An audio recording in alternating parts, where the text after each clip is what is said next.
a little bit of demo with Spot.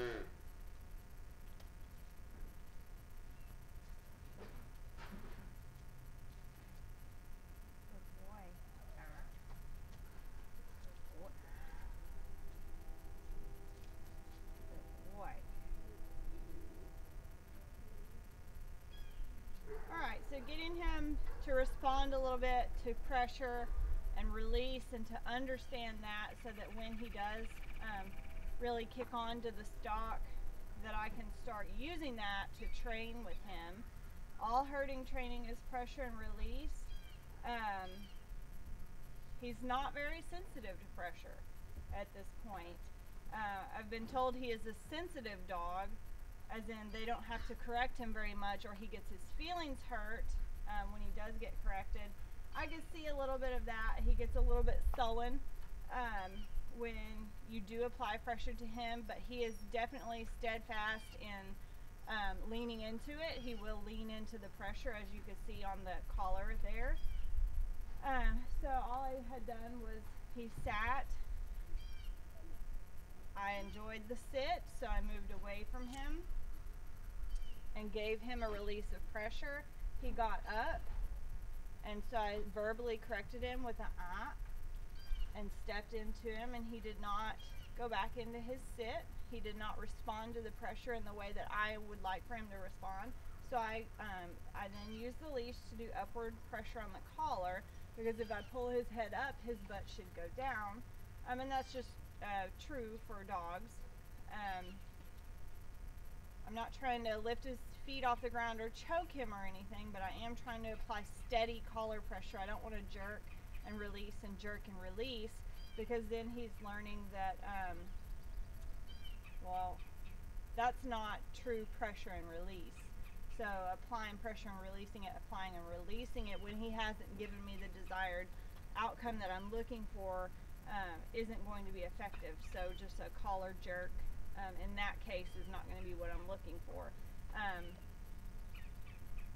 So once he went back into the sit, I released the pressure. I stepped away from him, releasing that, giving him the option to choose. Does he want to sit there and do what I've asked, or does he want to try to get up again? And if he gets up, then pressure's back on. Same thing. As you could tell, his got a pretty stoic face, so yeah, I could see that he does get his feelings hurt a little bit when you do apply pressure to him. And that's just something that he's going to have to learn to get over, and he learns to get over that through working through this. So I'm not going to baby him or let him get away with stuff because he doesn't like it. I'm going to continue to be very fair in my application of pressure. So I'm only going to apply pressure when I need to, the least amount possible to get the result. When I do get a result, I'm going to release the pressure completely and give him the choice of what to do next. I like the gate because it's a visual barrier for the dogs, so a lot of dogs feel pressure at gates and doorways. Or actually all dogs feel pressure at gates and doorways, so they tend to either try to rush through, or they're easier to back off because they're already feeling the pressure from the gate. So when you step into their path, they tend to back up on their own.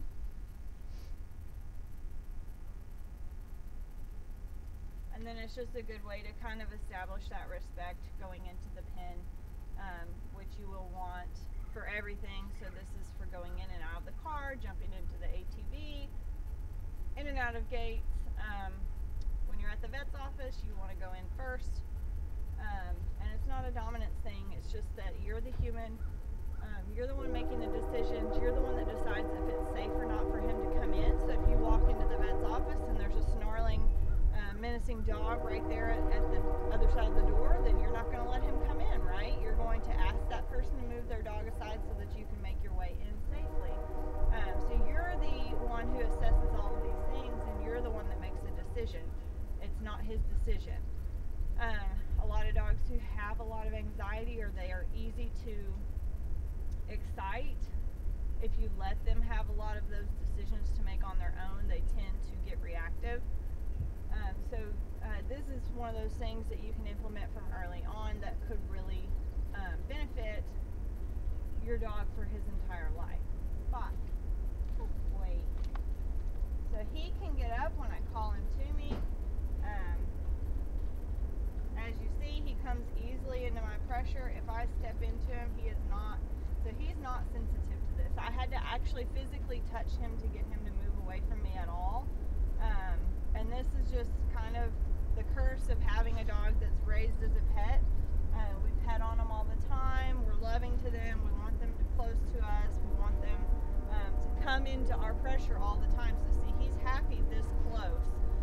He's comfortable. He's not worried. If I lean over him, it doesn't really affect him much. He's kind of moved to the side, but he didn't really move out of my way. Hope you can see that spot.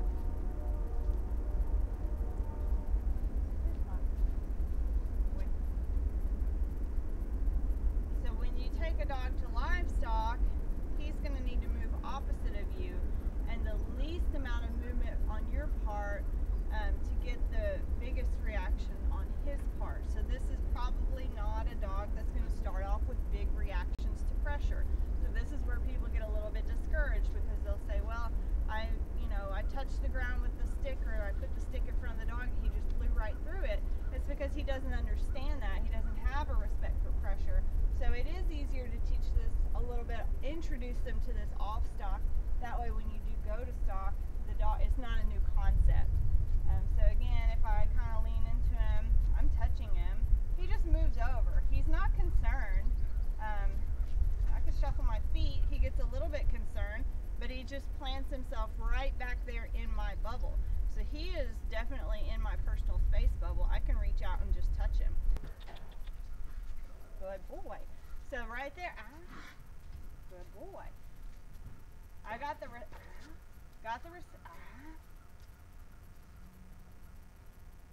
response I wanted, stepped into him a little bit, and I kind of kept at it, but then immediately he wanted to move back into my pressure, so I'm just going to do the same thing, claim my space and get him to back off. This is easier because this dog doesn't know me. I've had him here for about a week, so we don't have a long history of him being allowed to encroach on my personal space without being asked. But I can tell he's not sensitive to this. But that was a good response right there. It was fairly easy to get. So I'm going to go ahead with the verbal, start putting my verbal on there. The hey, that's my kind of cue, like what do you think you're doing, buddy? Look to me, you're doing the wrong thing. Good boy. Good boy. He can learn to receive praise from over there. Just because I say good boy doesn't mean he has to get up, doesn't mean he has to move, doesn't mean that we're going to do anything different. It could just mean keep doing what you're doing, everything looks good. When all of this becomes clear to him, that when I move into him, he needs to move away in the opposite direction of where I'm putting pressure, and when he's comfortable with that and he's very responsive to me, that will make going to livestock much easier. It doesn't make it to where you're never going to have an issue and you always know, and it's the same thing as the very first time you let your dog work. The things that you see come out of that dog are kind of what's going to be natural for him. So he's probably a little less sensitive to pressure than some dogs. Definitely going to be less sensitive to pressure than most border collies, because those dogs were bred to work sheep, so they're bred to be very sensitive to the pressure of flighty animals. This particular breed bred to work cattle, so they're not going to be as sensitive. they should still be able to pick that up and understand it.